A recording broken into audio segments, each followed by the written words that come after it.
Hi friends, இன்னைக்கு நம்ம பார்க்க போகிறது ரெண்டு ஈவினிங் ஸ்நாக்ஸ் ரெசிபி தான் பார்க்க போகிறோம். ஒன்று வந்து காலிஃப்ளவர் 65, இன்னொன்று மஷ்ரூம் பக்கோடா தான் பார்க்க போகிறோம். இது எப்படி பண்ணலான்றதை பார்க்கலாம். இந்த காலிஃப்ளவர் 65 பண்ணுறதுக்கு நான் வந்து காலிஃப்ளவரை இந்த மாதிரி தனித்தனியாக எடுத்து வச்சுருக்கேன். இதை வந்து நம்ம ஃபஸ்ட்டு சுடு தண்ணியில் போட்டு எடுத்துக்கலாம். தண்ணி வந்து காலிஃப்ளவர் போடுறதுக்காக சுடு தண்ணி நல்லா சூடாக்கிட்டுருக்கேன். அதில் கொஞ்சமாக நான் உப்பு சேர்த்துக்கிறேன். இது இன்னும் கொஞ்சம் நல்லா சூடாகட்டும். இந்த தண்ணி நல்லா ஹீட் ஆகிடுச்சு. இப்போ நம்ம இந்த காலிஃப்ளவர் எல்லாத்தையும் இதில் போட்டு வச்சிடலாம். இது ஒரு 10 மினிட்ஸ் இந்த ஹாட் வாட்டர்லேயே இருக்கட்டும். ஏதாவது பூச்சி இருந்தால் செத்துரும். அதுக்கு தான் நம்ம உப்பு எல்லாம் போட்டு சுடு தண்ணியில் போடுறோம். இது ஒரு 10 மினிட்ஸ் கழித்து நம்ம இதை ஃபில்டர் பண்ணி எடுத்துக்கலாம். நல்லா 10 மினிட்ஸ் ஆகிடுச்சு. நம்ம இதை எடுத்து நல்லா வடிச்சிடலாம் எல்லாத்தையும்.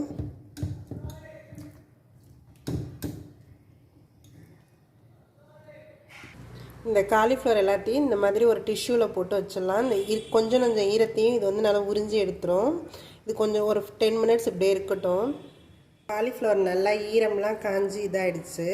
இதில் வந்து நான் இப்போ ஒரு 2 ஸ்பூன் கிட்ட அரிசி மாவு சேர்த்துக்கிறேன். கடலை மாவு 2 ஸ்பூன் சேர்த்துக்கிறேன். சோள மாவு 1 ஸ்பூன் கிட்ட சேர்த்துக்கிறேன். மஞ்சள் தூள் ஆட் பண்ணிக்கிறேன். மிளகாத்தூள் 1 ஸ்பூன் கிட்ட ஆட் பண்ணிக்கிறேன். ஒரு 1/4 ஸ்பூன் கரம் மசாலா தூள் ஆட் பண்ணிக்கிறேன். சால்ட் ஆட் பண்ணிக்கிறேன். இது எல்லாத்தையுமே நம்ம நல்லா மிக்ஸ் பண்ணிக்கலாம். எல்லா இடத்துலையும் படுற மாதிரி நல்லா எடுத்து விட்டு இதை மிக்ஸ் பண்ணிக்கலாம். இதில் கொஞ்சமாக இஞ்சி பூண்டு பேஸ்ட் ஆட் பண்ணிக்கிறேன். இது நல்லா எல்லா இடத்துலையும் கோட் ஆகணும். இதிலையே ஈரம் இருக்கும். சப்போஸ் உங்களுக்கு இதில் ஈரம் இல்லை, நல்லா காஞ்சிருச்சு அப்படின்னா தண்ணி லைட்டாக வேணால் தெளித்து நீங்கள் வேணால் பிசைஞ்சிக்கலாம். அந்த மாவு வந்து எல்லாத்துலேயும் நல்லா கோட் ஆகணும். அதுதான். அதனால் நல்லா நம்ம கீழே உள்ளதெல்லாம் மேலே எடுத்து இப்படி வச்சு நல்லா எல்லா சைடும் படுற மாதிரி பண்ணணும். அவ்வளோதான். இது இப்போ ரெடி ஆகிடுச்சு. இது ஒரு 10 மினிட்ஸ் இப்படியே இருக்கலாம். அப்புறமா இதை நம்ம ஃப்ரை பண்ணி எடுத்துக்கலாம். இது வந்து நம்ம இப்போ எண்ணெயில் நல்லா பொரித்து எடுத்துக்கலாம்.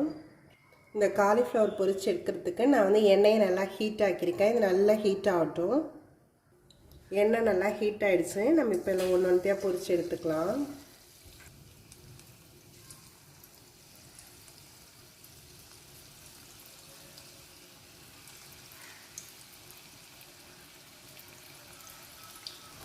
இது நல்லா ஒரு சைடு இதாகிடுச்சு. நம்ம திருப்பி போடலாம். இது நல்லா ஃப்ரை ஆகணும். அப்போ தான் நல்லா கிறிஸ்பியாக க்ரன்ச்சியாக இருக்கும். இது நல்லா ஃப்ரை ஆகிடுச்சு எல்லா சைடுமே. இதை நம்ம எடுத்துடலாம். இந்த காலிஃப்ளவர் 65 ரெடி ஆகிடுச்சு. இது நல்ல கிறிஸ்பியாக நல்லாயிருக்கும். இது டேஸ்ட்டும் நல்லாயிருக்கும். நல்லா க்ரன்ச்சியாகவும் இருக்கும். இது இந்த மழை காலத்தில் ஈவினிங்கில் வந்து எதாவது ஸ்நாக்ஸ் பண்ணுறதுக்கு இந்த மாதிரி ஒரு நாள் ட்ரை பண்ணி மஷ்ரூம் வச்சு பக்கோடா எப்படி பண்ணலான்றதை பார்க்கலாம். இது நல்லா கிறிஸ்பியாக க்ரன்ச்சியாக இருக்கும். சாஃப்டாகவும் இருக்கும். இது எப்படி பண்ணலான்றதை இப்போ பார்க்கலாம். மஷ்ரூம் பக்கோடா பண்ணுறதுக்கு நான் வந்து மஷ்ரூமை இந்த மாதிரி பீசஸாக கட் பண்ணி வச்சுருக்கேன். இதில் நான் வந்து கொஞ்சமாக ஆனியன் சேர்த்துக்கிறேன்.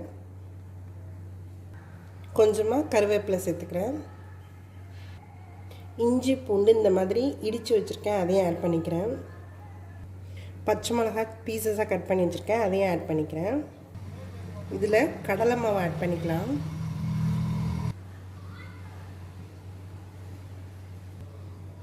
அரிசி மாவு எடுத்துக்கிறேன். கடலை மாவு 1/4 கப்புனா அரிசி மாவு ஒரு 2 ஸ்பூன் கிட்ட போட்டால் போதும். சால்ட் ஆட் பண்ணிக்கிறேன். மஞ்சத்தூள் கொஞ்சமாக ஆட் பண்ணிக்கிறேன். மிளகாத்தூள் கொஞ்சமாக ஆட் பண்ணிக்கிறேன். இதை நல்லா நம்ம மிக்ஸ் பண்ணிக்கலாம். ஃபஸ்ட்டு நம்ம மிக்ஸ் பண்ணிவிட்டு வேணும்னா தண்ணி வந்து நம்ம ஆட் பண்ணிக்கலாம். இதிலே கொஞ்சம் ஈரம் இருக்கும். அதனால் பார்த்துட்டு தண்ணி தெளிச்சுட்டு வேணால் பிசைஞ்சிக்கலாம். இந்த மாவு நல்லா மிக்ஸ் பண்ணியாச்சு. நல்லா நமக்கு மிக்ஸ் ஆகிடுச்சு. இதில் வந்து நான் லாஸ்ட்டாக கொஞ்சமாக சோம்புத்தூள் ஆட் பண்ணிக்கிறேன். இதையும் நல்லா நம்ம மிக்ஸ் பண்ணிக்கலாம். இது நல்லா மிக்ஸ் ஆகிடுச்சு. இப்போ இதை நம்ம வந்து நல்லா டீப் ஃப்ரை பண்ணி எடுத்துக்கலாம். நான் பொரிக்கிறதுக்கு எண்ணெய் நல்லா காய வச்சு வச்சுருக்கேன். எண்ணெய் நல்லாவே ஹீட் ஆகிடுச்சு. இப்போ நம்ம இந்த மஷ்ரூம் எல்லாத்தையும் இதில் போட்டு பொரித்து எடுத்துக்கலாம்.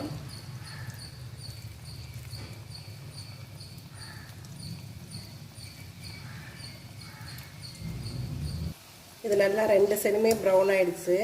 இதை எடுத்துடலாம். இப்போ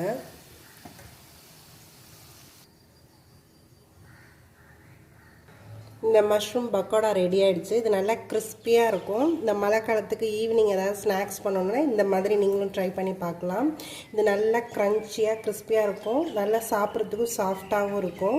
இது நீங்களும் ட்ரை பண்ணி பாருங்கள். மறக்காமல் எங்கள் சேனலை சப்ஸ்கிரைப் பண்ணுங்கள். தேங்க்யூ ஃபார் வாட்சிங்.